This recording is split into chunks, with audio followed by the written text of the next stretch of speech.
Borderlands 3 finally got announced, but is there room for it in modern gaming? Plus, John Smith went to GDC and tore up San Francisco, and NASA is paying people to stay in bed for 2 straight months. Sign me the hell up on this week's episode of Dude Soup. Did you say Nassau?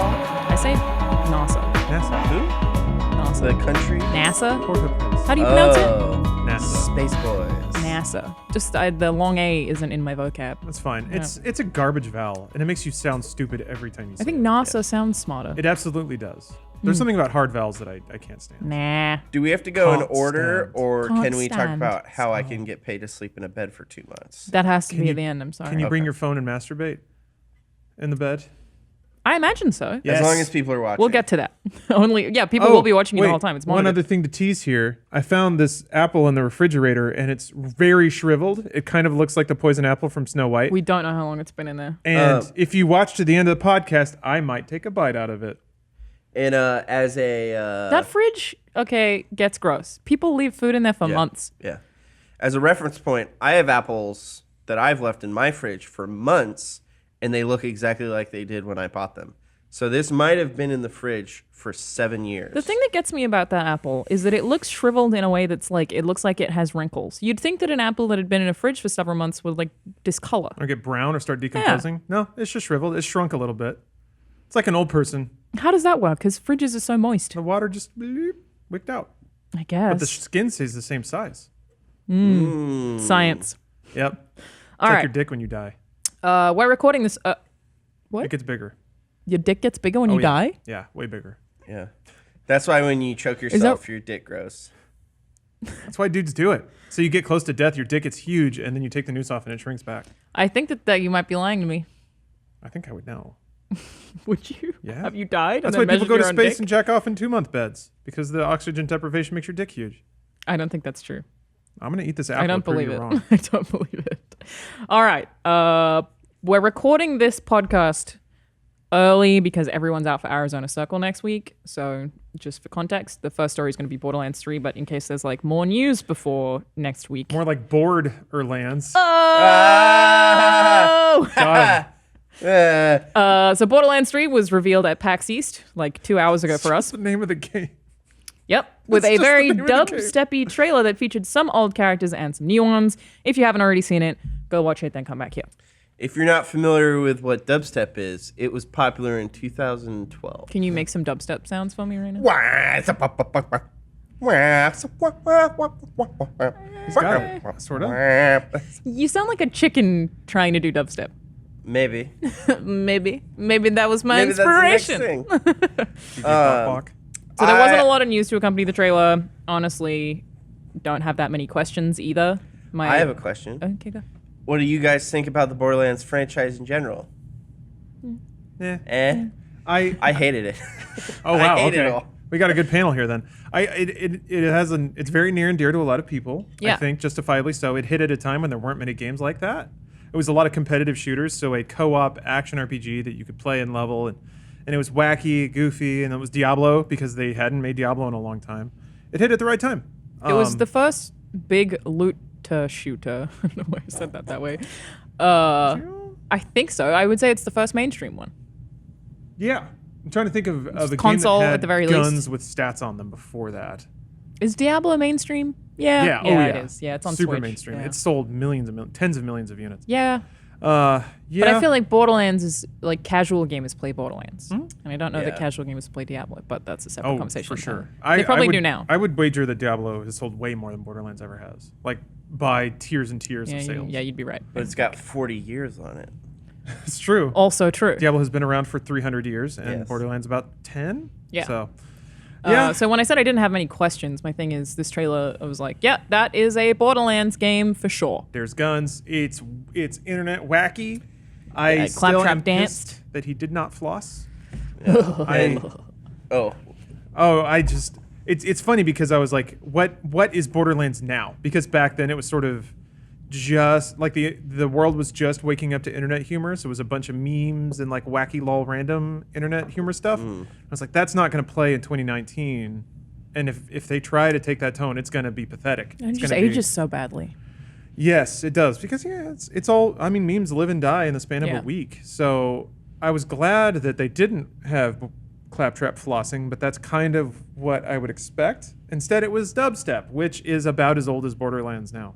I haven't seen a video game dubstep trailer in a while. Like other trailers that dropped this week, we got Wolfenstein. What is it? Youngblood? It's all about mumble rap now. Well, that was Carpenter Brute, which is the best. Oh, for Youngblood? Wolfenstein? Yeah.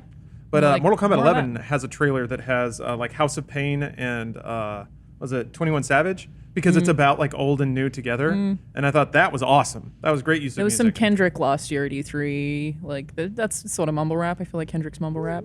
Yeah, I guess so. I never thought about him that way, but I guess so. Maybe, I don't know. But it has been a while since we've heard dubstep. But yeah, aside from that, I don't have a lot to say about the trailer. Like I thought it looked like Borderlands. We saw 4 new heroes. That's cool. And it does look more detailed. The cell shade, it's still cell shaded. It's a weird thing because it's cell shaded. Right. So how much more detail can you get? There are more cell shades. Yeah, and there's like a Cells black have more stroke shade. around everything. It was one of the heroes is a gray-haired man who looks very young and hot. Nice. So Silver and Fox? I was wondering if they put wrinkles on his face, if he just looked all like he had too many black cell shaded lines Yeah. and he just looked all weird. Like a wood carving or like stage makeup or Yeah, something. so maybe. they had to remove him, but then now it makes him look like a young man with gray hair. Well, I mean, I guess, yeah. You could dye it. That's the thing that you can do. Hair dye. They Highly don't have hair recommend. dye in Borderlands, so No. it's everyone's all born animated. naturally with pink and green hair. Well, that is a thing in art. The more lines that you put on someone, the older they look. And you can just accidentally, like, you'd be like, maybe one more frown line. And then you're like, oh, no. Like, it does a lot. I can imagine that being a challenge with the cell-shaded game, especially. Because, like, I feel like Lilith has, like, no lines on her face. She's got, like, one on her cheek or whatever. But I'm also excited in the trailer when they said all your friends are back. And I thought all the people that I could not stand talking. Tiny Tina is back. Yeah, What's and the- that very large lady, She's gonna be mechanic lady. Is Handsome Bertha? Jack dead? No. Yes, Handsome Jack is super dead. dead. Randy Pitchford explicitly made mention of that in the panel. Got it. In the middle of his 20-minute magic trick. It was shortly after his magic trick. I just wanted to reference the magic trick. But yeah, no, Handsome Jack's super dead. So yeah, you don't really know who the villain is. It's weird. In the first one, there kind of wasn't a villain. It was just Vault go get Hunters. treasure. Yeah. That's what they called, right? Vault Hunters. Yeah. Yeah, because you're after the vault, which has a lot of treasure in it. And do they ever actually open a vault in any of the Borderlandses? Well, they do in Yeah. in 1. Yeah, that's right. At the end of 1, right? Yeah. Fight the monster. Yeah. At the end. Yeah, that's right. Isn't that Vault like the twist? Boy. I don't remember that well. I mean, I don't know. Very forgettable. the plot kind of doesn't forgettable. matter. It's about the experience you have with your friends. And I think Totally. that's what most people remember, and that's what 3 will offer. Except that there have been a lot of other games that have done that since Borderlands 2, and even pre-sequels. So That's the question I wanted to pose. It's Yeah. like, so yeah, if you want to break down on the news, if you haven't caught that, go check out the Inside Gaming episode that has all of the Yes. news and details about the new heroes and all that. But yeah, do we think there's room for Borderlands 3 to exist now, or is it too late? I think it will be bought by some people and played once and then never talked about again. But Ouch. they will enjoy it. Probably existing Borderlands fans. yeah, I think they have a guaranteed number of sales, which is good. I think it'll reach enough people to break even. I don't know if it's going to blow up beyond that. Yeah. Problem is, there's stuff like Warframe that is free and does similar things. And A then game Destiny like Destiny and 2, Anthem. which is exceedingly good. Anthem tried to like be a big budget version of that and has flight and all kinds of other cool mechanics. Wasn't quite finished, but still. I think, that And even battle royales now, right? Like those weren't really a thing back when Borderlands 2 came out. and those have loot. Those are loot shooters. Get your They're just a squad lot together, faster. Squad up. Yeah. Squad It's the same gang, concept. hashtag. It's still the same thing where you're enjoying playing it with a friend, but it's online and it's competitive. And I don't know. I just, especially Destiny 2, like Uh-huh. that game's so good now. That Yeah, I think, and Destiny 2 even didn't perform well enough. I mean, not for Activision Blizzard. Who knows what their internal targets were? because they have ridiculous targets. They do, and I don't really fault mega corporations for needing like #1 hits to justify their time. I know that Gearbox has a bit of a. Is it 2K publishing? Yeah, it is. Okay. Yeah. So I know Gearbox and 2K can be a little more conservative about what they need the game to do. So I'm glad about that. I'm Well- glad that Battleborn didn't sink Gearbox because I really like that studio. Yeah, I mean, part of that, Take-Two does have a. So obviously, Take-Two owns 2K. Yeah, it's confusing. Gearbox. Take-Two does have a They don't own all Gearbox. games. Well, no, but They the publish, publishing yeah. scale. A policy that all of their games will have microtransactions. Oh, Well, no. So Borderlands 2 had microtransactions, and it wasn't that bad. Did it? Yeah, it was like shift keys, right? You could buy them. It was just like, I don't remember. yeah, you basically got spins on a loot box, and then it would just drop some stuff. But you didn't need That to. checks out. And you could buy a hero, I think. That's right. They did have expansion content. They had the Mechromancer, and then the other one. Yeah, that Borderlands no 2 one was remembered. 2012. There was a Gauge, and there That was giant wheel that you could drive looked cool. Yeah, yeah. There's some of the mechanics they hinted at in the trailer. I think will be fun. There's a dude who summons a robot that you can jump in, which is neat. There's like a pet class where you summon pets. These are all kind of shades of stuff we've seen in Diablo and other action RPGs. That's okay. I think this game would have done better if it were a Destiny-like, if it were massively multiplayer. Well, Destiny's not really massively multiplayer. Well, it's not MMO, but I mean, more multiplayer than full. Yeah, there's player a co-op. hub space in Destiny. I wonder about that. The function of a hub space is to show other players your shiny shit and then make them want to get it. Kind of. And there's it's PvP and PvE. there's only 4 characters. Like Yeah. you can't make your own hero. That's true. You can, and they had skins and stuff in Borderlands 2. That was another microtransaction thing. But you could also get those through like golden boxes or whatever. I thought it had a pretty good microtransaction model. But yeah, as far as like the massively multiplayer slant of it, I don't know. I think I'm surprised they didn't do it that way. I'm kind of glad. But you need a big fucking studio to pull that together. Yeah, it's mostly just designing a social space and then being able to just route players into it and out of it. Yeah.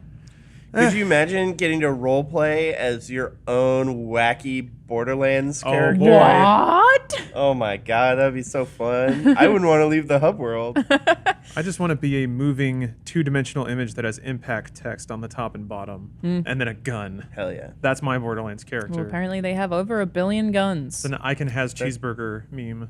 It's not true. Well, unfortunately, none of us really care about Borderlands that much. I Sorry to all the Borderlands fans out there. I know y'all are passionate. Sorry to all you That's 13-year-olds. How bad. We got an unfortunate mix of people here. Now hold on. I love Borderlands a lot. Well loved, I would say. Borderlands 1 was a little insufferable, to John's point about its writing. I thought Borderlands 2 backed off of that quite a bit. How about the pre-sequel? I never played pre-sequel. Shout out to Australia. Yeah. God bless you. Australian accents. Oh. It's 2K. What studio did that? 2K Australia? Yeah. Yeah, never played pre-sequel because I was kind of already over Borderlands at that point because I played all the DLC for Borderlands 2. I think Borderlands 2 is still a fantastic game.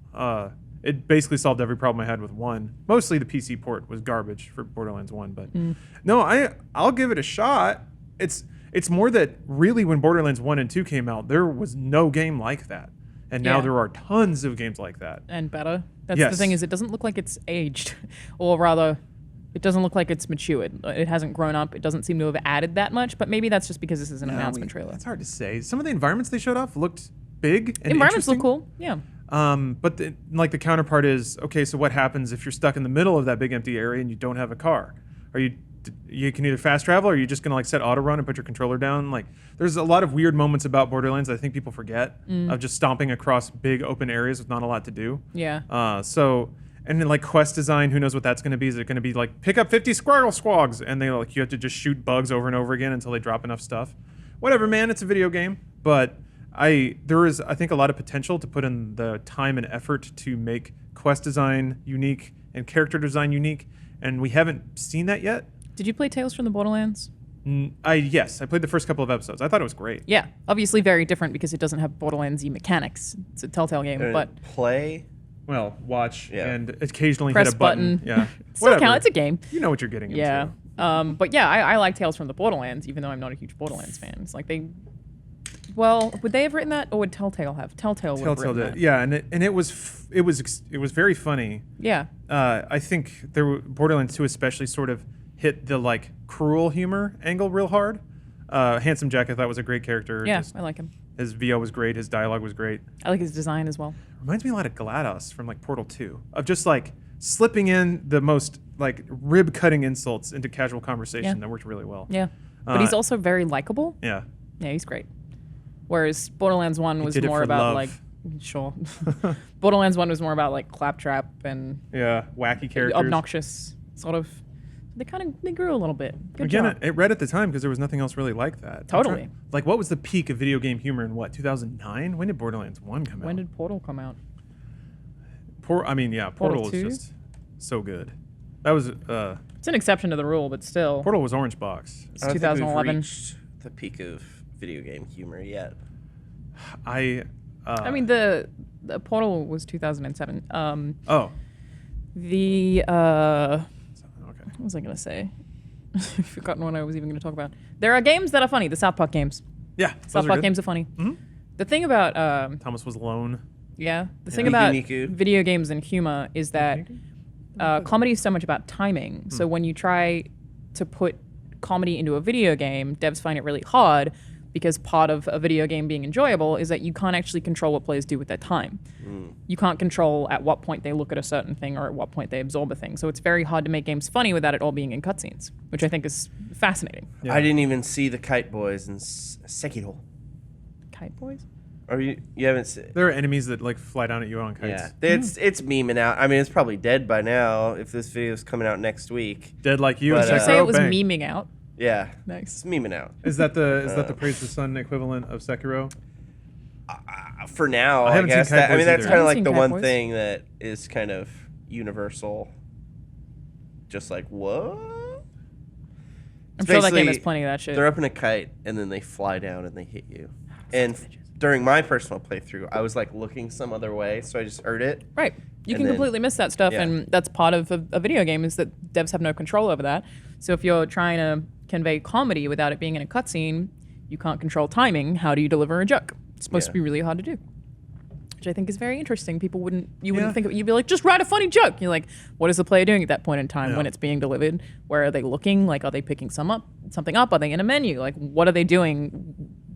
Because you can't predict the context of how that joke will be delivered to them. And if you're playing a co-op game, they might be screaming at you over Yeah. the audio log that has an awesome joke in it. Yeah. I think you take a lot of that in stride if you're a game developer. You pack a game full of shit and you tell yourself that there are people who will know all of that, but no one player is going to get all of it, and that's just kind of how it goes. I think so. environmental jokes are really great, but I mean I like that in TV as well. Like BoJack Horseman has a lot Oh, of really yeah. good environmental jokes that are Lot of like stuff you in the could miss them. background. It depends where you're looking, but like you look in the background, you see like just a funny sign or whatever. I like that stuff. And I'm such a Fallout sucker does for a good job of that. storefronts. The Good Yeah. Place has so many good pun-based. Oh, there was such a oh god. BoJack has like, this recurring joke with Mr. Peanut Butters where it'll be like there'll be a banner for his birthday and it'll be like Mr. Peanut Butters like happy birthday. There's an S on the end of Peanut Butters and it's like the whole thing written on the sign, but then they just keep reusing that joke and I love it. It's so good because you could completely miss that if you weren't looking at it. But anyway, I forgot to say this episode is sponsored by Hims, Warby Parker, and Bespoke Post. Our first sponsor today is Hims, a wellness brand for men that focuses on helping guys look their best. Lawrence, you've used Hims, I believe. Yeah, still do. I have a prescription to finasteride, 1 milligram a day, to prevent hair loss, suppress DHT, dihydrotestosterone. Also helps your prostate apparently. So this Cool. bad boy down here is going to be working as much as this up here, the moneymaker. Congrats. Yeah, thank you. Comes with like multivitamin gummies, which are delicious and have a lot of biotin, but also vitamins. And it has shampoo. So you can always use shampoo. Shampoo's good. Use shampoo. That's also supposed to suppress scalp deadening. So, yeah, I think around the time I turned 30, I just like stared at my scalp in the mirror, and either it was my own neurosis or actual fact that I could see. Like, it used to just be like a black forest, and now I could see the individual hairs. I was like, oh, is that what thinning Well, I is? feel like you're a really good example of that. It says here 66% of men start to lose their hair by age 35. And once you've noticed thinning hair, it can be too late to fix. So you should just, their sort of pitch is that if it's a thing you have a problem with, or your hairline's slowly moving backwards, you can prevent more hair loss by just getting in touch with Hims. Because you still have a pretty good head of hair. You're basically just preventing it from Yeah, getting can I worse. say trying to your keep that hair is looking hot as fuck? Is that sponsor friendly? I think we're allowed to keep that. Yeah, they didn't. Some they didn't sponsors say it don't again. like that, but- We do have one sponsor today that is anti-profanity, but it's not Hims. So the way I phrase it and the way we're talking about it, it can make. Yeah. Excuse me.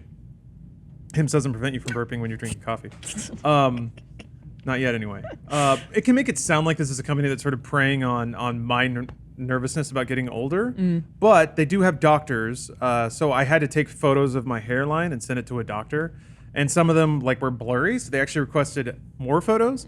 So to me, that at least says that it's not just like a drinking bird on a keyboard hitting yes for everybody. There was Yeah. actually a doctor that said, this isn't good enough, I need to see more. They use licensed physicians and FDA-approved products.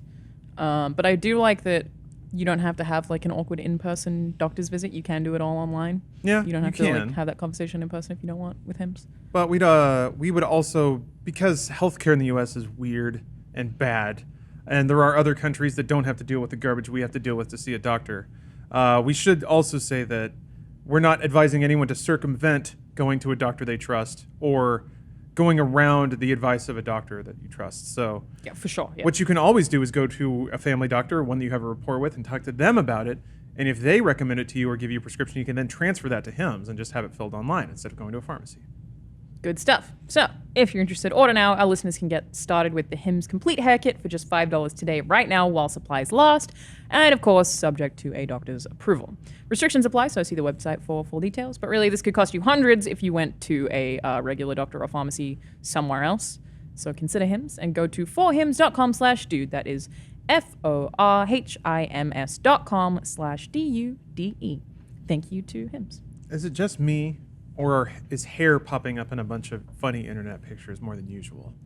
How? Well, let me explain, John. How, sir? Just a bunch. Like I saw a photo of like a hair sandwich the other day, which was like a baguette with just a bunch of hair in the middle. That's it. I almost started gagging right there. I normally like don't that. do I that. don't like but that that. sounds Hold on. disgusting. So one time I no, ate. I don't want to see it. One time Well, I this ate is a different. pancake that I'm not looking. someone over had it. accidentally like dropped a hair into. So when this pancake had been like cooked with a hair inside of it. So when I was cutting and eating the pancake, I guess I couldn't cut the hair in half, so I swallowed it and I had to like pull the hair out of my fucking throat. It I was don't- I don't terrible. like It was hair. awful. I have trouble. I don't know if you can punch in on that. A little jar of pickled hair. Ah! Well, that's Good gone now. riddance. Oh, your phone's Anyway. fine. Your phone's fine. Your phone's fine. It's totally perfect. Yeah, I drop this all the time. So there's Back a. of it's a bit scratched there, but Oh, that was already there. Okay. I have one of those shower hair catchers, and I have trouble Ugh. cleaning my own hair out of it. Like, Dude, you should see I my just do hair not brush. like- I lose so much hair. Try having hair this long. dry hair is fun. Oh, it's only when it's wet. You hate wet. Wet hair, pickled hair, like the picture that you showed, and hair in food situations. The feeling of a hair in my throat. Yeah, is it's bad. like It's bad. the worst. Yep. Just very- That's a hairy Oh, man. the back is shattered. Yeah, no, it has been Oh, okay. for at least. I like the way you announced that. Oh, the back is shattered. Well, thank you. This no, I is not appreciate part of your the intent. sponsorship, but a thing about hymns that I like I'm gonna find this hair sandwich. is that I feel like as a man, going bald must be terrifying. And it's a thing that men aren't allowed to talk about because it's like, no, you're not allowed to feel self-conscious. You're a man. So like the idea of like your part of you that you've had your whole life is just fucking changing. And Well- that's what's ultimately scary It's scary. about it. Kind of like I alluded to, is it's a thing that doesn't ever turn back. So it's really tough for your self-image when you have to acknowledge that you are getting older and it's never ever going to come back unless you're Elon Musk. So yeah, it's And Matthew McConaughey, he had some kind of magic surgery. yeah, okay. I think for a lot of dudes, really? it's the first sign that they are getting older. And Yeah. it's not one that you can ignore, really. Like going out and buying a car doesn't make your hair come back. I think of what the female equivalent to that would be. Boobs get less Saggy perky. boobs, yeah. I think thinning hair Probably as well. like but everything that happens to women when they Yeah. age. once they're busted and useless, like post 22. Post 22, post 17. That was a joke. Wow, John, that was really I was offensive. joking. How dare you? You went to GDC. I did go to How GDC. was GDC, friend? Here we go. Oh, it's a 1, 2, 3 Oh, wait, RF what? too. It's like stock photo. Ugh. Figure that one out. John, you want to see? Sure, you I wanna guess. Tempt the devil. There's a nice little side salad of hair too there. Jesus So Christ. and now I'm wondering, is because it is a meme to throw the old 1, 2, 3 RF call for help on images too. So I don't know if is that actually anyway. John, you went to Ooh, GDC. That's some kind of memeception. sure is. Oh yeah, putting the stock image. Is the meme real? on That's top smart. of an image that's not. Anyway, how much hair did you eat in San Francisco? Yeah, how was GDC? What's up? Tell it us was fun. Tales of your What do adventures. you want to hear?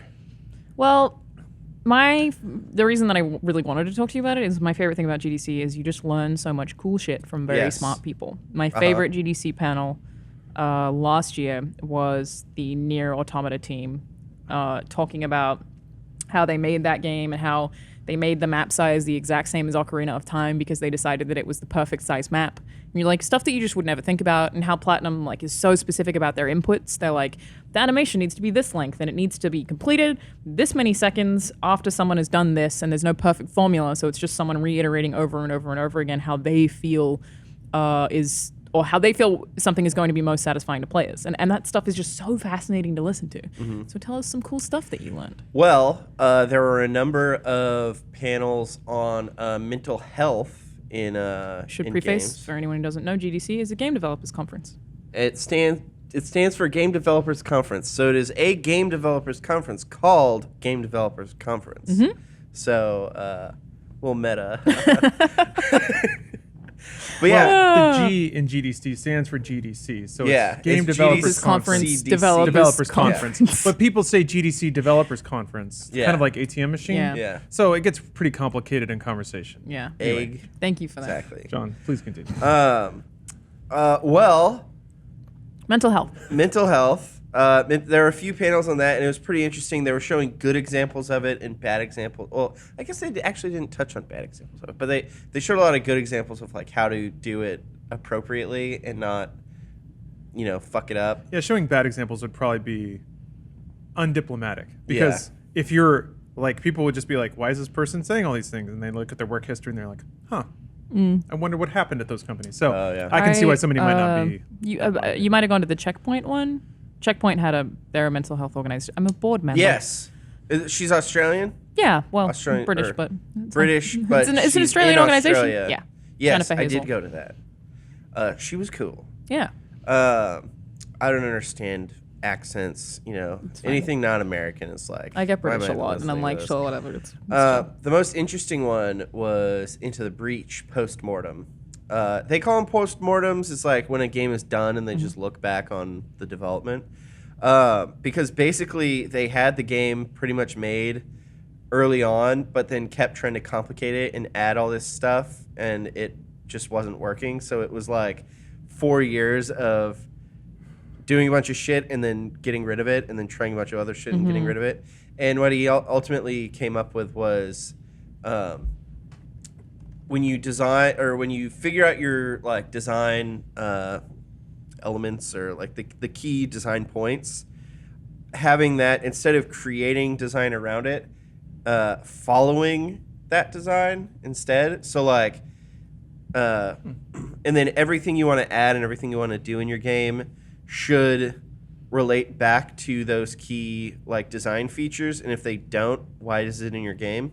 God of War was like that too. They had like 3 pillars to make sure that everything tied back to those pillars. Yeah. I think it was like combat, Exploration, and character development, or like family, or like something like that. They had like basically just 3 core things. And I just tried to search for who the quote was from, but it's a quote that I really like about game development. It's something along the lines of, a game is never finished, only shipped. Yeah. And one of the hardest parts about making video games is supposed to be that people just keep adding ideas all the time because you keep wanting to. You keep wanting to be like, wonder if that would work. And at a certain point, you just have to be like, we can't fucking do this. Yeah. Well, you're also making it in a vacuum.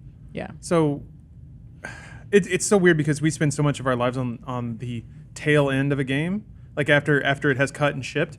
And to us, we like to think that, oh, this is the finished game. But that concept doesn't exist. It's not like when somebody's sitting down to design a game like Into the Breach, it's not like they have a finish line in mind. They just keep going, and with as much time and money and budget as they have, they keep making content. Yeah. Sometimes it doesn't work and they have to cut it. Sometimes it does work and they just keep cranking out levels. But yeah, it's weird because the way people talk about like DLC and add-on content and features and things like that makes it sound like that there is some sort of wholly ordained vision of a game where the 1.0 line is very clearly defined. But yeah, it's usually just we have, like you said, a core mechanic. We try to design content around exploring that core mechanic, and then whoops, we're out of time, and we're gonna be homeless in a Yeah. month, so let's ship it. Yeah. But that's supposed to be why Kojima's difficult to work with. Is Yeah. that he just keeps adding stuff, and people like producers have to be like, we can't do this. Having Yeah. played Metal Gear Solid 5, Yeah, makes I sense. can understand why Konami would be very annoyed with him. Yeah, and I think another part of that is like a thing that devs often say and say at GDC is anything that players have thought of. You know how like you talk with friends who are gamers and you'll be like, oh, why didn't they just do this? It's so stupid. And they're like, Right. yeah, we've thought of it. Someone tried it and it didn't work for Yeah. whatever arbitrary, complicated reason. It's like we promise whatever thing that you feel like genius for coming up with, someone in our room of 600 people thought of it. Yeah. You're like, and that makes tried sense. it, and it probably didn't work for a reason It didn't work. you can't figure out. We get shades of that when people give us like tech advice in regards to production. Yeah. Like, oh, your audio's crap, just do this. And a lot of the times, like, I'll just be like, wow, we just have to turn the gain up. That was it. So yeah, no, there's I mean, that feedback's hard. Is like Yeah. this slight sidestep, but for us, is because people can give you 10 shades of different feedback, and you're like, which one do I listen to? Like, Yeah. I don't know which. Like, how am I? I'm just gonna do the thing. You're gonna be like, you did this too much, or you did this too little, and it's like, which of? I don't know what I'm supposed to do with this feedback. Yeah. Video games, it's different because they're already made. You can't just remake them. But I think it's an interesting point that it's like they'll always be like, I promise you we thought of it. We just couldn't fucking do it. And you're like, all right, good to know. Yeah. I learned that with YouTube comments because I'll be like, how do I feel about this joke or like about this video? And then you go on and it's like the entire spectrum of opinions that like be reacted to. And it's like, okay, well. I had one that really annoyed me where people were, it was a Funhaus video, and there were people who were like, Alana's not funny at all. But then the other half of the comments were, this is the funniest joke in the video, and the joke was mine. Like, what do you want from me? He was like, which of these is right? Like, fuck off. well, that's what gets so weird. It's kind of like you said with Platinum, they weren't designing mathematically. They would No. iterate and say it just doesn't feel right, and then they would try it again and be like, it's too And fast. it was it's too ultimately slow. one person, too. It was has ultimately to one be. person just being like, okay, because we need this to be consistent when it comes to animation and inputs, this amount of seconds. And it's like fractions of seconds. He's like, this is what I think feels good. And the audience ultimately bears out whether or not that correct is the wrong word, but sellable is kind of the more Yeah. correct one. So yeah, it's the same thing with YouTube editing or making jokes. You're never going to tell the perfect joke that makes everyone in the world laugh because that's not how humor works and that's not how creative output works. You throw out what feels right to you based on your experience and your gut, and you tune it based on some factors of data that you have. Like dudes really like looking at round, spherical, shiny Android asses. It's true. So you just Hell yeah. you put that ass with the perfect combat and you got yourself a game. You Nier's put a a good ladder game. in the game. Yeah.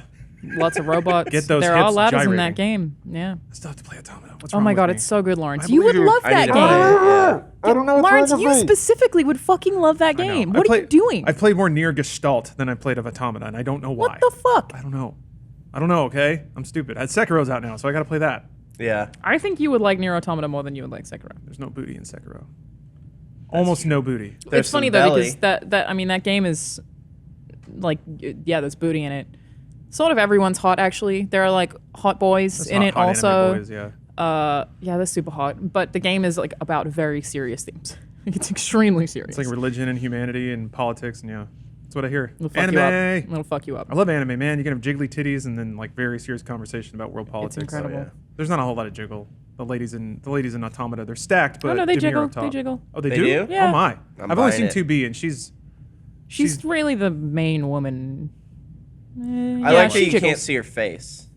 Yeah, don't need to. yeah. What do we need those for? So how many? I feel like we strayed from the topic though. That's all right. GDC. We're allowed to do Okay. that. So apart from the panels or sessions or whatever they call them, those were all great. I think Monday and Tuesday, I sat in like 9. Like I was there the whole day from the first session all through. And then Wednesday through Friday is when they open the Explo floor. And on Tuesday night, I went to the Discord party because someone that Stephanie knew from Twitch was leaving as we were going in. And so they it was these cloth wristbands with little I've done that. things that you can't widen it out. Stephanie's my girlfriend, by the way. Just Yeah. throwing it out there. She's awesome, and I want to brag. And they Stephanie dislocated. is awesome. I would marry Stephanie. Yeah, Stephanie's great. They dislocated their wrist and pulled it off, and then I shoved it on, and it was stuck right at my thumb knuckle for about 20 minutes, and all of my fingers turned super my red. God. But then I finally got it on. Was that the night that you were drunk texting me? Yeah, I was live tweeting my experience. I was in a cinema and then I got out and I was like, 11 texts? Just like, Jesus Christ. And so I went in there, and I met a bunch of gaming people because Stephanie knows everybody. I met a lot of people, was told their names, did not hear their names because it was so loud. Yeah. So loud. Yeah, they had Cascade DJ that Awesome. Twitch party. Yeah, I don't think he it did was just GDC, but they pay I for love it. Cascade. Yeah. It's just I didn't know he was still playing wap. live. Yeah, I think he did that Twitch party. He still does shows at Vegas. Hey, what? Yeah, Hakkasan. Jeez, okay. How do I know that? Hakkasan. Oh. The clubs in Vegas. But so I mean, I've talked about this on my Twitch stuff, but I am looking to eventually start making games someday, and that's kind of part of the reason why I wanted to go to this. And so on Monday and Tuesday, hearing all these smart people talk and everything, I was so inspired. And then on Wednesday, the expo floor opened, and you go down, and there's just like rows and rows of computers with a developer standing next to it with their indie game, being like, "Please play my game." And it was like, oh wow, so many games exist already, and so many games are coming out. And how many of them like spend a bunch of money on a booth and then are like not going to make their numbers? I mean, PR is so important for indies, and I think a lot of them think they don't need it. They're like, nah, our game's good enough, we'll be fine. You're like, no, you need PR, dog. Yeah. You really do. So it was like, it was at first very inspiring and then very intimidating. So I like the GDC show floor compared to other expos like PAX or what have you, because GDC is either indie devs being like, check out this cool thing that I made, or it's about learning or trying to recruit students. It's less about AAA's marketing. Actually, almost not at all. Like, it's not a show that you go to and you feel compelled to buy things. It's like, learn or experience. And I like that about it. all the Consumers. big people were there. Or all the big companies were there. Like, I guess PlayStation and Xbox, they just had a bunch of couches with screens of different games that were coming out. Yeah, But like Epic was there, and they had a screen with a guy at a podium showing you how to do like shaders in Unreal and things like that. And there was like two people sitting there listening, and he had one of those headsets on and was teaching. And like there was a lot of learning experiences where it was all these big companies like educating people, rather cool. than being like, buy my thing. Yeah. That's wild. It's a fun show. Have you ever been?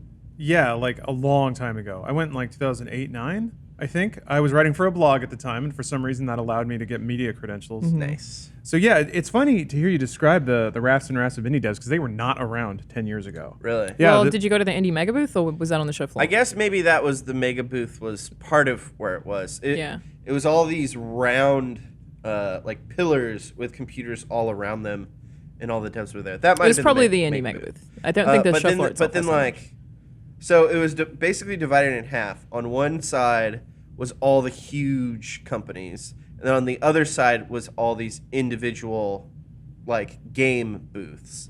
So there was the indie mega booth, but then the rest of that side was just like big anime poster. It's often companies that are showing off weird tech or unusual systems they have. Like GDC, one year I played a game where you just climb the outside of the International Space Station, but it was with an Oculus headset and using Kinect to track your hands. Cool. So you're like physically doing that without a controller. And that Interesting. was before I think VR was particularly mainstream. There and was that's like the, the kind of stuff you see at GDC. Alt Control. It's like GDC Alt Control. It's a little area where it's games that use weird control. Like it's not used by a controller. So one was Guitar Wizards, and it was 2 Guitar Hero guitars on either side of this like light panel that, depending on what combination of buttons you hit, it would send a light towards the other one, and they had to hit that same combination. So That's it was like cool. sending all these lights back and forth. It was pretty cool. But then there was another one where it was like Indiana Jones, where 2 people are back to back tied to a chair, and then there are all these pillars with buttons on them that you had to reach out with your feet to hit them. There was another one where you climbed up a thing by just like spinning a rope.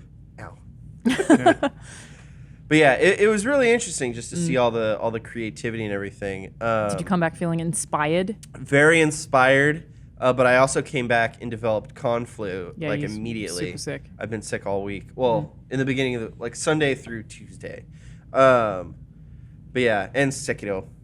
So I came back inspired. I have not used that inspiration for anything good. There's still time. Do you have different video game eyes now? So when you play a game, do you see them differently? Do you perceive them? When I discovered GDC's YouTube like a year ago, and then started watching all that stuff, that's kind of when I developed my eyes. Yeah, my special Yeah, eyes. I always tried to not watch too much as a journalist, because there's like a separation that's needed for you to be able to report accurately for consumers. But it's like I've been to so many studios and spoken to so many devs at this point that I can look at a video game different to the general audience, then I feel like I'm doing my job incorrectly. If I'm like, I know how that works. It's like this weird separation to try to make. That's an interesting point. I don't want to look at games differently to how the people that I am telling if they should buy the thing or not look at games. That's a good point. But also, wouldn't it benefit you to, like, if you're like, I don't like this, to know why you don't like it? Yeah. You'd be like, this is what it's lacking. I feel like the necessity there is to be able to break down what is unenjoyable about a thing in a way that somebody who doesn't necessarily have that vocabulary can understand. That makes sense. I'm the worst at that. Whenever I try to explain something, it turns into like it takes at least 6 paragraphs for me to explain one thing. Writing game reviews is hard, man. So, like, let's take Nier Automata. Let's say that the attack timings were off. I remember Me had an issue where so with beat 'em up specifically, there's a problem where like you can have an attack animation that starts before the enemy starts their attack animation, and then they hit you first. It's canceled out. Yeah. And maybe like a dodge animation where the active attack frames for an enemy attack goes through the entire dodge, so it's impossible to dodge, or there are otherwise unfair scenarios. There are ways to, like, you with your special eyes can see like, oh, the timing of this is actually kind of broken. Like this needed to be tweaked. That's not necessarily phrasing that you can or should put into a review, because it's not like a consumer is going to know that. You just boil that down to something like, it feels cheap, or the timing is off. You'd say clunky. Yeah, That's the word clunky people is use. kind of the Fuck hackneyed this word. bullshit. Yeah. I had several opinions on Remember Me, actually. That's a funny game to bring It's a up. bummer, man. I wanted that game to be so good. I described that game as what happens if you put a lot of very good things into a blender. What comes out is not another good thing. It's this gross, like, gray goop, but with, like, some chunks of really good stuff in it. Okay. That's how I described that game. What is Remember Me? I don't even know. Don't Nod? Yeah, don't nod. It was It was the second game. It's sci-fi beat 'em up. yeah, but had this time control mechanic. There were parts of it that were very cool, and parts of it that were just like the environments were super cool. Environments, the music, yeah. All the art assets in the game were stellar. Yeah. And Was it called Remember Me or Remember Me? much more French. Yeah. Remember me. Oh, okay. It was like a poem that was folded into a bird and set off into the sunset. A fighter or a beat 'em up Let's beat 'em up. Yeah. with a full French But it had folded this bird. That sounds interesting. very. I mean, the fighting was very stylish, and you basically had to you'd unlock bits and make your own combos. Oh, So you'd be like, I'm that gonna press sounds X cool. next or whatever, and then it was an interesting game. I always thought it'd Not be quite cool unlocked. if there was like a Metroidvania Street Fighter game, or like if it was There it is. if you fought like Street Fighter, but it was like a side-scrolling explorative. You mean Mortal Kombat Mythology Sub-Zero? Is that the exact game you're about to describe to Oh me? shit, you're right. That does exist already. It does. And it was awesome. Awesome. All right. Don't let there be any gap of non-agreement happen after I say that. Well, I'm trying to get into this next ad read, but they specifically requested no profanity 30 seconds before the ad read, and John just swore. I was trying to do it, and then you swore, so I'm just going to bluff by saying I think it's really cute that you keep trying to put that down, That's down as- so to not make a noise. Hey, I listen to a lot of podcasts. Yeah. And I know that these mic Table stands are on heckin' bad. We should put a blanket on here, actually. On the Does it's a gonna blanket look work? bad. We got the shock mounts that help a little bit. But that would help with audio. I don't know. I've never actually seen We people wouldn't complain see about this that, so wicked maybe it's fine. boomerang Yeah. pattern. Have you seen this pattern on this table? I have. We should actually. have a camera that's just a close up. Have I cursed yet? No. No. Okay. Okay. And thanks to Warby Parker for supporting Dude Soup. Warby Parker make high-quality, stylish prescription glasses. They include anti-reflective, anti-glare coating, a hard case, and cleaning cloth. Plus, just have low prices and a wide selection of styles so that you can own multiple pairs to match your mood or your look for the day, just like a hat or a pair of shoes. Blue light filters are now available too, basically for people who are concerned about the effects of blue light, like if you're looking at screens all day, like most of us in this office do, honestly. And that's just one of many customization options with Warby Parker's glasses, and part of their motto is that they encourage you to be yourself and make them your own. We're actually waiting on them to send us some frames, and since all three of us do wear glasses, pretty stoked to check them out. I actually use the virtual try-on they have on their app. If you have an iPhone X, check it out. It lets you try on glasses, seeing the color, texture, and size of each style just using your phone. It's pretty cool tech.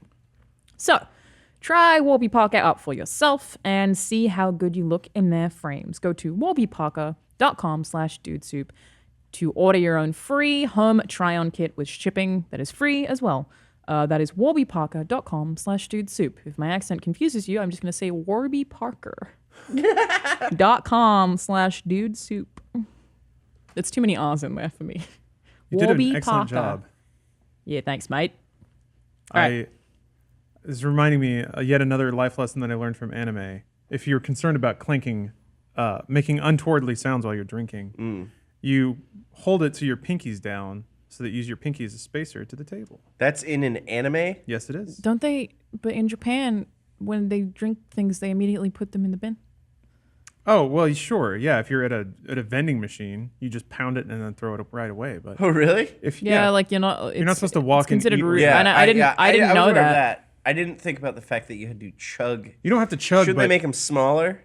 they are They quite usually are small. pretty small. But yeah, you don't chug, but the idea is you just stand there demurely bowing frequently to the machine that just served you a drink, and then you take a little It's sip like and then city phone etiquette that used to exist back when I lived in San Francisco in 2012, where if you took out your phone, you'd step to the side and look at your phone. Whereas now, literally everyone is walking like this and bumping into each other and walking out into the street.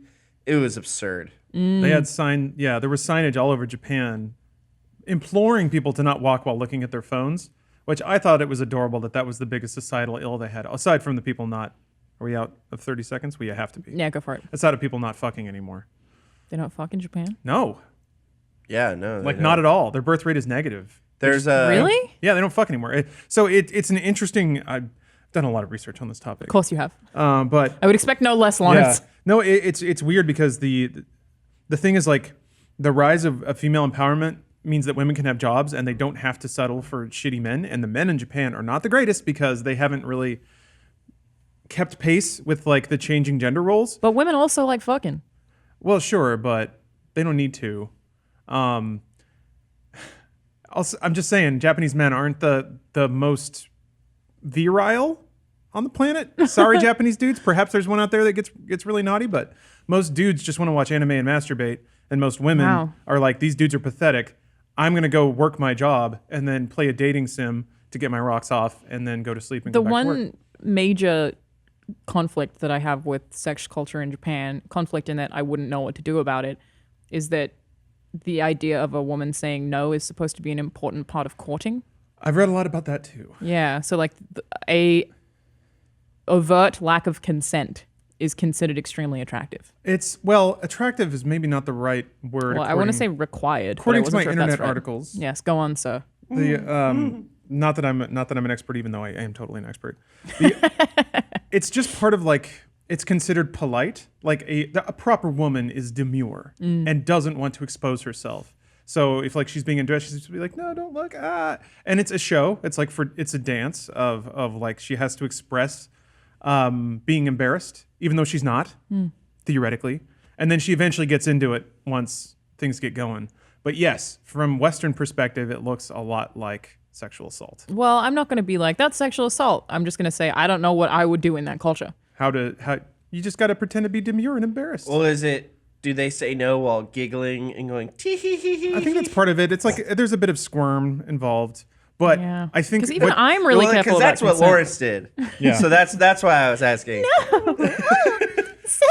But I think you're describing part of the problem is that Japan is deeply traditional in a world where all of those roles are changing, and modern designing women with their shoulder pads and their Murphy Brown jobs, maybe they don't want to get their fuck on by doing that anymore. So dudes aren't interested because they're trained up on anime that Because says now they're all this is how- sluts. Yeah, basically. Gasp. There's a whole neat thing. Well, I don't know how truly widespread that is. I haven't seen any census data, but yeah, guys get to watch anime where girls are proper women, and women get to live in the real world where they have jobs and salaries and wait for men that aren't gigantic piles of shit. Can women just stop having jobs? It's ruining the sex. There's a lot of one of my favorite things to do is to read blog articles where dudes actually argue the government should assign them a girlfriend. Yes, I spend a lot of time on Reddit also. I read that stuff. for whatever reason. Like, it's something about it fascinates me. Yeah. Reading people who are like, women are terrible and I hate you, I'll be like, tell me more. Fascinating. There's this really cool like doc short. What is it? It's a 10-minute animation thing. It was made in like 2009 by this Japanese motion design student, and it's called Japan the Weird Country. And there was a Japanese version and an English version, and the government of Japan actually made him remove the English version because it's basically all of the like crazy dark shit about Japan with like statistics and like, you know, because it was like 2009 is the Like suicide rates or what yeah, kind of suicide dark stuff are we rates talking and all about? the like everything that we've been talking about. And, Homelessness is a problem you just wouldn't know. but yeah, it doesn't exist on his Vimeo anymore. But if you search Japan the Weird Country on YouTube, someone ripped it at some point like 10 years ago. Japan is also pretty awful with how they deal with the mentally handicapped, is my understanding as well. Like they don't fuck with that in a bad way. Like they just kind of stuff them in a building and forget about them. Yikes. Yep.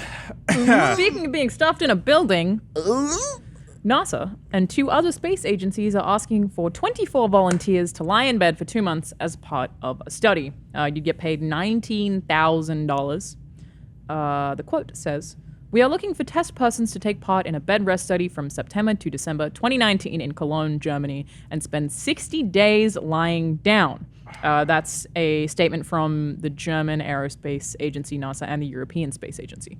The point of the study is to research how the body changes in weightlessness. Bed rest stimulates this condition because you're not using your muscles, obviously. Based on the study results, scientists will develop techniques to reduce the negative effects of weightlessness on astronauts, and during the 2-month, the volunteers will live in a single room, but they'll be divided into groups. So that probably hurts the masturbation chances. I can be quiet. One group will be rotated around in a centrifuge similar to an artificial gravity chamber, which will force blood back into their extremities. Cool. According to ABC News. Would you all do it? No. You have to stay. I thought it was you just get to hang out for 2 months. You have to stay in a bed. Can you sit up? And they'll I mean, put it you probably in a doesn't say, but It spinning doesn't specify. thing sometimes. Yeah. No, I think you have to lay in bed. You probably could sit up, but I mean, they're done trying it. to simulate you not using your muscles. So yes, you need to lay down. You'd probably need part of that $19,000 to like go to rehab afterwards, right? Sure. I imagine they'd provide you with some physical therapy afterwards to make sure it doesn't kill you. But is $19,000 in 2 months a good? Yeah, that's a good amount of money. Can I That's a bring lot. my Xbox? Yeah, I I'm need a sure Switch. you could bring. I need a Switch stuff and a for USB entertainment. charger. Yeah. And- Frankly, I could use this right now. This sounds fucking great. Yeah, this is tailor made for you. Give me this. It'd be excellent. But I don't know. At the end of that 2 months, I mean, first of all, I think it would be horrible to feel your body deteriorate. I mean, You'd watch it too. Like, yeah, not that you'd bad. see yourself just sort of how do you go to the deflate. bathroom? Let me see if I can find more information on it. If I'm gonna jack off in bed, I might as well pee there too. They probably give you like a catheter. Do catheters work for semen? We'll find For out. semen? No, because does a catheter go into your bladder directly, or is it just like Oh. sort I've of never in your been dick? catheterized. It does go down your penis. But does it? How far does it go? Yeah, when I don't know. Does that mean if you have a catheter in, you wouldn't? can you come down a catheter? Maybe it'll just have a Or little if- toilet hole in the middle of the bed. Yeah, so you just flop over, or the nurse has to come in and roll you over. Oh, it's But in now a I want to know room- if you have it's a in catheter group. and it's in your bladder. The fact that I think what's worse is it's almost, there's a sociological element too, because if you're in a room with like 10 other people and you're all laying down, by It like says day, you'll shower, eat, and get dressed while laying down. bleh. By day 3, you're going to be sick of how Carl breathes. Like he's going to have a whistle in his nose. Someone's gonna Can you sit snore? up in your bed? Let do me you see. literally have to They lay probably down? sit you up. I bet. There's probably a nurse that comes in and like yanks you up and shoves pillows so you can eat. Then they pull the pillows out and you just flop back down. Oh my god. Yeah. There's this I would do that when I'm 95. I Yeah. would be down for that. There's someone who did participate in a similar study previously that said, participation in the study was very special and good experience for me. What surprised me the most, after a few days, my body got used to the bed rest. It was much easier than I had imagined. I did not get bored by the many exciting experiments. On the contrary, time flew by. So I guess there are experiments that That take sounds place. like a plant. I agree, actually. It was like, Yeah. that's fucking propaganda. When they didn't say how often they masturbated, I was out. That's not true at all. You shower while lying in your flatbed, eat, exercise. Exercise. Oh, your okay. beds are tilted slightly downwards to encourage fluids to pool in the upper body. So oh my God. So your legs are up in the air and your head's down the whole time? That does not sound fun. I mean, I thought I just got to play video games for 2 months. I want to do that so bad. Oh, God, I want to do that so bad. How do I just hit pause on life and like take 2 months I would off? love to. God, I need to beat Witcher 3 and Nier Automata. If you like wanted to hang out with, if you like had a rapport with one of the other people, could you like roll over to their bed and like hang out with them, maybe play some cards? I mean, they are specifically looking for 12 men and 12 women, so... Mutually masturbate? Like you're in junior high again? Could you both have sex? I think it looks like they're too far apart. Without, I mean, I know. guess you can have sex. Like without one person being on top and setting up. Like you both have to remain laying down. You can have Like spooning sex. Yeah, spooning Yeah. sex. Yeah. But Depends how big the booty is. how do you get to the bed? How do you... You roll. You Steamroller. I don't think they're next to each other. tie your sheets together, throw there a you rope go. over. How do you reckon they shower laying down? Probably just wipes. Sponge bath. Yeah. It's part of the sex. Yep. John's right. So John's right. I feel like men, probably women too, need to masturbate. That has to be considered in this, surely. Well, no. The male body finds ways, mostly when you're sleeping, to get rid of. Mostly when everyone else is sleeping. Hey, Evangelion. It doesn't mention masturbation or I don't understand how that's not the first thing. or pooping. It doesn't mention going to the toilet. Whatever. I can hold it for 2 months.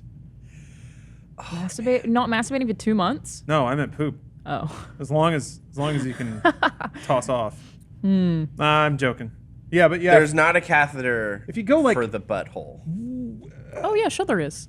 No, there isn't. Yeah, people get those things that they like. It goes through their stomach. You Isn't can get like a it poop goes bag. all the way through But the that's like intestines? people who are all fucked up on the inside. I mean, you have to colostomy get bag, something yeah. to do that. Yeah. but- Colostomy bags will collect your poo. Because I know that this guy who came to my school in high school because he was sitting in a yellow VW Bug and wasn't wearing a seatbelt and it rolled. He had to and real talk you? Yeah, and he was in a wheelchair and he came in and he You kids think described you're everything. invincible. Yeah, but no, it really was that. He's like, you think. I mean, it worked because it's like, oh shit. But yeah, he went on and on about how he's like, sometimes, Oh, man. like my bowel movements are scheduled and we know when they're going to happen, so we're always home when it's supposed to happen. But sometimes it's not on the schedule and someone will just smell something and then I'll go, I must have shit myself because I can't feel anything down there, but I can smell it. And it was like, holy shit. Wow. Literally. Yeah. Holy shit, indeed. And there was 400 kids at my school all just sitting there, like, listening to this guy. It's like, all right, I think I'm going to wear my seatbelt. I feel like that's a more valuable lesson than fucking algebra. I didn't need to know to expand and simplify algebra brackets. Did you guys How to learn that? Did you guys ever have assembly when you were in school? Yeah, we had where like they had a assemblies. guest speaker come in to Every real talk week. to you about something? Every week. Curves. We had assembly every morning. What? Yeah, every morning. We like once do a you have? year they'd bring in some What is dude who this? was a Marine. These are my notes from GDC. I forgot to bring them out Oh, when we were that's cute. talking about GDC. Got a little notebook. I have notes on curves revisited. Oh, that's right. You got to lerp the lerp. You said there was quadratic Bezier curves. there's new math. Bezier is pretty Yeah. pretty expensive in terms of math. I got to research Pascal's triangle. Yes, you do. Everyone. Pascal's the name of a character in Nier Automata. You know that if you played it, Lawrence. I started it, but I was playing it on hard, and it wasn't really meant to be played on hard because there's not a checkpoint for the first hour and a half. And then you fight the two little crane things, and they smack you, and you die in one hit. Yeah, that first part without the checkpoint is not great. And then you have to start over again. Yeah. I played the Near Automata? Yes, I played the start like 6 times because I'm an idiot and picked hard because my gamer pride wouldn't let me play on I normal. mean, you can put auto chips on. No, well, you don't just have press them when you the- just first start. I think you're right. Auto chips don't come till later. It's really not intended for you to play hard the first time. But I decided that I was going to anyway. Anyway, John, There are we should certain talk games about that Why I would will you play do on that? hard. Because I want to be good at video games. Yeah, but it's just more health. So it's just I got him more times. You don't know that. I don't understand. I don't There are understand certain games hard. that I will always play on hard. Like I right. played You wanna see Titanfall more 2 on notes? hard. I play shooters on hard. I played Wolfenstein on hard. Man, Wolf on Hard was tough. That one, Wolfenstein 2, that one fight where you're at the top of the Empire State Building. I think that's where you are. You're at the top of a building in New York. Yeah, where there's like a lot of mech suits up there. Took me so That long was very tough. because there's nowhere to cover. And then when I figured out where to cover, I was fine. But god damn, that took a long time. Is that Dude, that was shiny harder Trump? than the final boss fight. What a great game. No, it's Elvis. Oh, What? okay. Let me do our final ad read real quick. Yeah, for do it. your ad read. I will find some. Cartoon When style you're is very constantly on the go, grinding away at the office or hanging out with friends, there's not much time to think about upgrading your style or your apartment. That's why I love getting a new box of awesome from Bespoke Post every month. These guys are out scouting for quality and unique products to send in each box. Now you can experience it too at boxofawesome.com. Lawrence got a bunch of cool knives. Yeah, where's my knife bag? Extremely cool. That is in here somewhere, actually. Let me find your knife bag later. But just flippy knives, like butterfly Got knives, throwing knives. throwing knives. Hey! A lot of very cool knives. Every box they send, no matter what the theme is, will typically have at least 1 to 2 knives in it, which makes it awesome. Is that because you requested that? No, Dope. that's just how they are. You Very just get cool. knives, I like lot a of good them. knife. To get started with Box of Awesome, visit boxofawesome.com. Answer a few short questions that will help them get a feel for the boxes that'll go best with your style or whatever you're looking for specifically. Whether you're in search of the perfect drink, a well-kept pad, or jet-setting in style, Bespoke Post improves your life one box at a time, and each box goes for under $50, but has more than $70 worth of unique gear waiting inside for you, which I think is really cool. The first of each month, you'll receive an email with your box details, and you'll have 5 days to change colors and sizes or add extra goods to your box. And if you're not feeling that month's box, just skip it. From barrel aging kits to limited edition cigars, weekender bags to classy dot kits, Bespoke Post offers essential goods and guidance for the modern man. To receive 20% off your first subscription box, go to boxofawesome.com and enter the code DUDE at checkout. That's boxofawesome.com, code DUDE for 20% off your first box. You should absolutely do that. It is cool. Bespoke has decked my desk out with fidget knives. So Yeah. whenever I'm just like thinking about something, I'll reach for a knife and just start twirling it.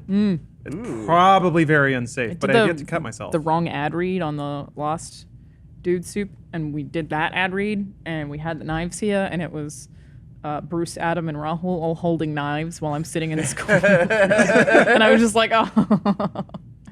They are cool looking knives, though. They're I sick want knives. And they're all kinds of different That's styles. not a knife. This is a knife. Yeah. Australia. Yeah, mate. Australia. Sick. Peak Australia. What'd you find first time? I found that I might have schizophrenia because That's cool. my handwriting changes like by the page. I don't think that's what schizophrenia is, but go on. Well, multiple. I don't friggin' know. But yeah, I do not have a consistent handwriting style. You think maybe you got possessed? Possibly. Possessed by the power of inspiration. They Aw. never. One thing that I will take from this is, see, I drew a little circle here. Oh, you changed the camera. Oh. Here's a circle that says comfort zone. Show it to the And camera, John. Here's John. here's Show it to the another camera. circle, Show and it they're to the not camera. overlapping. John. That Camera. says where the magic happens. Not You can on your apply comfort this to zone. your life. You got a good Venn diagram going on there? No, it's what's the opposite of a Venn diagram? I mean, it counts as a Venn diagram. It just doesn't have any overlap. it's just not overlapping. So you got to get out of that comfort zone to make some magic happen. That is So- true. That's why I moved to the U.S. Yeah. I had a job that was relatively easy, and I earned a lot of money. And then I was like, I'm 21. I'm way too young to be feeling this way. So I was like, fuck it. Let's move continents. Just do Hell it. yeah. Right on. Here I am. That's why I lived in a truck for 2 months in Oakland. I could live on a boat. I've thought about doing that.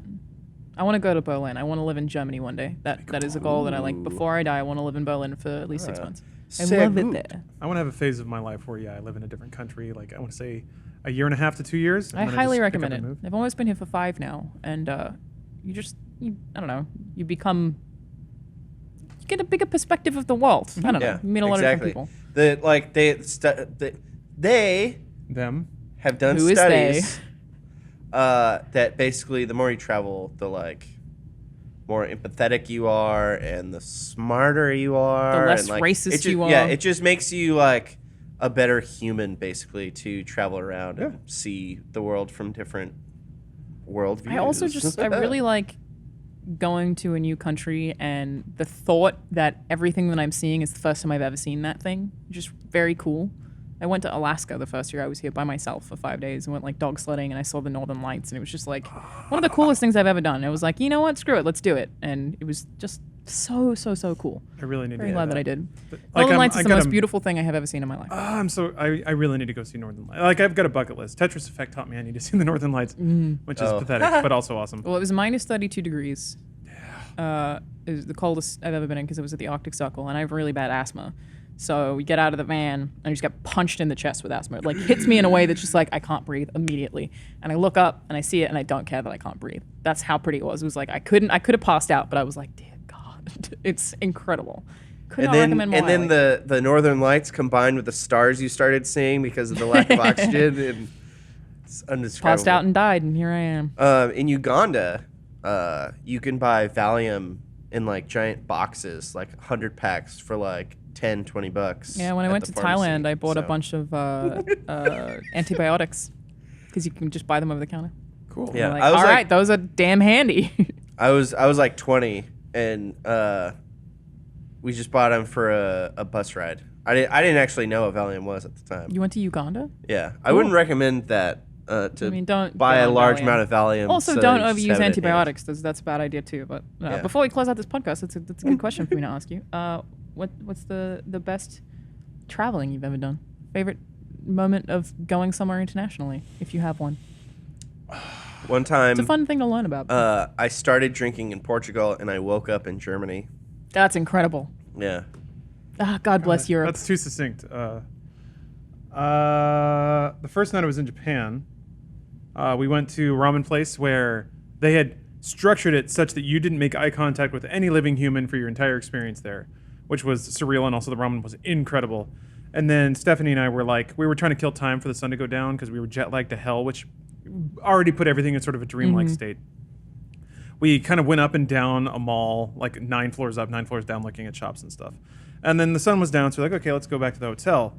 And first we saw this breakdancing duo, like just busting moves on the street to a remix of the Super Mario Brothers theme. And I was like, well, that's the most Japanese thing in the world. And then like I heard this pealing like sweet guitar like echoing through a tunnel. So we walked under a few streets and found this like 50s greaser rockabilly band called The Throttle, with like a dude with a sweet pomp and a leather jacket, and they were like singing like awesome covers and doing backflips. At a venue or just in the street? Just out on the street. Cool. And there was like, the dude had like a whole drum kit, and they were killing it. And we just sort of sat there and watched them play their whole set. And That's then awesome. they bowed and like packed up all their shit and left. But yeah, I like dropped some currency in their little like tip place. But like just that procession String of of things events. was the most. There were a few nights that were just like, this is the most perfect Japanese thing ever. Yeah. But the Doing first night there karaoke in Japan is my favorite. I can love imagine. that. You can nail all the English songs that they But can't they do. will too. That's Oh, the really? thing. Yeah, they'll do the top English songs, and it's like something very beautiful about being in a country where you don't speak the same language as someone, and they all get fucked up drunk. You're all on highballs, and they will sing a song with you, and all be singing and dancing, even though you don't speak the same language. You're just having the best time together, and I love that. It's so cool, and it's so easy to do in Japan. Go to karaoke pretty much anywhere, and they'll do that with you. It's That actually reminds me of another travel story, which was when I went to Uganda the second time. You've been to Uganda twice? Yeah, I used to work for nonprofits. Woke up in Portugal. That's we right. we landed. We went out to Kampala, which is like the main city. We got in our apartment, and then we're like, all right, let's like hit the town. So we got in a taxi, and like as we parked, or as we were getting dropped off, we went to get out, and the guy turns to me and goes, "Hey, your Michael Jackson is dead." And we're like, what? And it was the day that we had been flying. That's how you found out Michael Jackson died. Anyway, your Michael Jackson is dead. We're like, oh, okay. Wow. So then we went out, and like they had karaoke machines set up in a and everyone was singing Michael Jackson. And I remember I asked the DJ for the microphone because I was drunk at that point, and I was just talking about how He gave it to you? I was friends with Michael Jackson, and like yeah, that's like yeah. Amazing. It was fun. Being drunk in other countries is great. Highly recommend it. That's when all the walls come down. Kind of like Yeah. you said, there's being around people you don't even speak the same language with. You do discover that you can still communicate and communicate pretty well. Yeah. Just through gestures and tone of voice Yeah. and body language. So It's kind of beautiful. Yeah, it absolutely is. And you know, as someone who has not been graced with social skills for most of my life and social anxiety and stuff, that stuff erodes almost instantaneously when you have to develop other tools of communicating with Yeah. people. It's pretty awesome. Mm-hmm. Very calming. It is calming. You're right. All right. That is it for this week's episode of Dude Soup. Thank you to our sponsors, and thank you for joining me, Lawrence and John. You're welcome. Yeah, like you said, this episode is pre-recorded, so there's no post-show. Sorry about that. And I think we're back to regular scheduling next week for Dude Soup, so we'll see you then. Bye, everybody. Yeah. So we need, 4 more? Yeah. 4 more. Oh, this is easy. So you said Robert Redford. Oh, that's a good one. Well, I'm trying to think of some classic ones. David Bowie. Steve McQueen. Bowie. Oh, no, he's an actor, yeah. No Michael B. Jordan? No, I don't like his I'm jowls. in on Michael B. Jordan. Well, that's 100%. because of See, Genlock. I feel weird about Michael B. Jordan because